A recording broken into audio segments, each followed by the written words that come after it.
Praise Lord and good morning आप सभी को प्रभु यीशु के नाम में हमारी ओर से, गॉड मिनिस्ट्रीज की ओर से, एबीसीजी ओरियम चर्च की तरफ से आज की सुबह का सलाम। मैं धन्यवाद करता हूँ कि परमेश्वर प्रति भोर अपनी करुणा को हमारी जिंदगी पर बना के रखता है। ये चमकता हुआ सूरज इस बात की गवाही है कि मैं उसकी करुणा के द्वारा जीवित हूं। आज जो मैं सूर्य को देख पा रहा हूं, आज जो अपने को देख पा रहा हूं, अपने परिवार के साथ हूं, बैठा हूं, श्वास ले रहा हूं, इसका एकमात्र कारण यह है कि खुदावन ने अपनी करुणा को मेरे ऊपर बना के रखा है।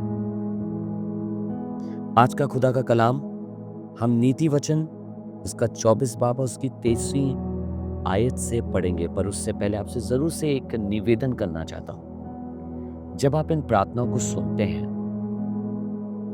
3 कार्य जरूर करिए। एक, इस वीडियो को किसी और के संग जरूर शेयर करिए, इस प्रार्थना को, ताकि खुदावन का वचन फैले और लोगों तक जाए।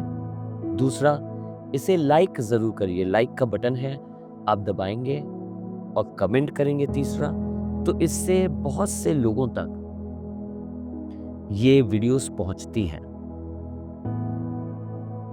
वीडियो का ये माध्यम YouTube इसे और ज्यादा फैलाता है, लोगों तक रीच आउट कराता है, और इससे खुदा के कलाम को बहुत से लोगों तक ले जाने में हमें मदद प्राप्त होती है। क्या हम आपसे निवेदन कर सकते हैं कि आप ऐसा करें? Thank you so much. खुदावन के कलाम में चलेंगे। नीति वचन 24 उसकी 23वीं आयत, प्रोवर्ब्स 24 वर्स 23। बुद्धिमानों के वचन ये भी हैं, न्याय में पक्षपात करना किसी रीति भी अच्छा नहीं। बुद्धिमानों के वचन ये भी हैं, न्याय में पक्षपात करना किसी रीति अच्छा नहीं। बहुत बार मैं और आप इस वाली बात को अपने जीवनों में एक्सपीरियंस कर चुके होंगे, अनुभव कर चुके होंगे कि कई बार मुझसे और आपसे न्याय में चूक हो जाती है। चूक कैसे होती है? क्योंकि जब न्याय हमारे अपने विषय में होता है, हमारे अपने जीवन के विषय में होता है, जब कभी उसमें हम इन्वॉल्व होते हैं और या हमारे अपने करीबी होते हैं, तो कई बार हमारे और आपका झुकाव अपनी तरफ और अपने करीबियों की तरफ होता है, और हम शायद उस झुकाव के कारण सही से न्याय नहीं चुका पाते हैं,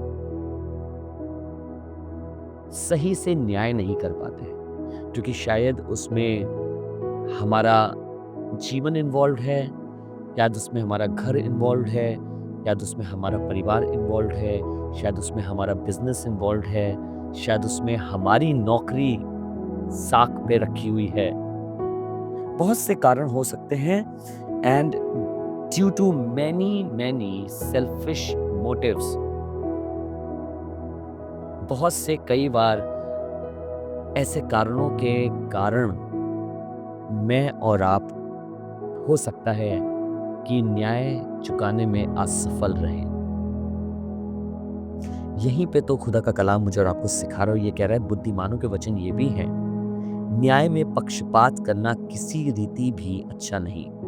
proverbs 24:23, these things also belong to the wise. So the Bible says that these things also belong to the wise. It is not good to have respect of person in judgment. पक्षपात ना करिए जब आपके सामने कोई न्याय लेकर आए। बहुत से समय तक परमेश्वर ने जजेस को, जब न्याय की किताब में और आप पढ़ते हैं, तो उसने जजेस को अपनी प्रजा के ऊपर ठहराया कि वो न्याय कर सकें लोगों का। और हमेशा एक ही बात बहुत खास रही है कि जो जजमेंट हो वो किसी का पक्षपात ना करें।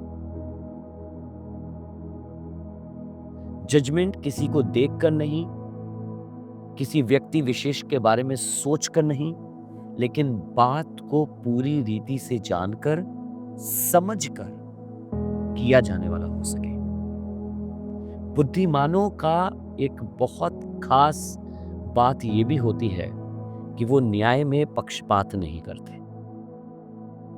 जब कभी आप ऐसे मुकाम पे पहुंचे जहां खुदाबाप कभी आपको एक जज की हैसियत पे रखे और आपको न्याय देखना हो या न्याय की बात करनी हो, तो मेरी ये दुआ है कि मैं और आप कभी पक्षपात ना करने वाले हो सके, चाहे उसमें हम खुद क्यों ना इन्वॉल्व हो, पर हम न्यायी बने और सच्चे न्याय की तरह, जो हमारा परमेश्वर है, जो हमारा खुदावंद है, हम उसकी तरह सही जजमेंट करने वाले हो सके। आइए दुआ करें। परमेश्वर, हम धन्यवाद करते हैं आपके अनुग्रह के लिए, आपकी बड़ी दया के लिए जो हमारे जीवनों पर हुई। प्रभु, आपने अपने कलाम के द्वारा हमसे बात करी है, हमें सिखाया है और ये बताया है कि तू कैसे पक्षपात पसंद नहीं करता है, पर आप चाहते हैं कि सच्चा न्याय हो। प्रभु, आज दुआ करता हूं, जब कभी हम किसी ऐसे मुकाम पे पहुंचे जहां हमारे सामने भी न्याय चुकाने की जिम्मेदारी हो, तो प्रभु हमें कुवत देना, बुद्धि देना कि हम पक्षपात ना करें अपनों में और दूसरों में, अपने कार्य में और दूसरे कार्य में प्रभु, परंतु हमारा न्याय सटीक हो और सही हो। अपने रूहे पाक के द्वारा, अपने पवित्र आत्मा के द्वारा हमारी अगुवाई करिएगा प्रभु यीशु मसीह नासरी के नाम से, आमीन। आइए मिलकर ए हमारे बाप की दुआ करें। ए हमारे बाप, तू जो आसमान पर है, तेरा नाम पाक माना जाए, तेरी बादशाहत आए, तेरी मर्जी जैसे आसमान में पूरी होती है वैसे ही जमीन पर भी हो। हमारी रोज की रोटी आज हमें बख्श दे, जिस तरह हम अपने कसूरवारों को माफ करते हैं, हमें कसूरों को भी माफ कर। हमको आजमाइश में ना डाल, परंतु बुराई से बचा, क्योंकि बादशाहत, कुदरत और जलाल हमेशा तेरा है। आमीन। परमेश्वर आप सबको और आपके परिवारों को बहुत बरकत दे। God bless you all.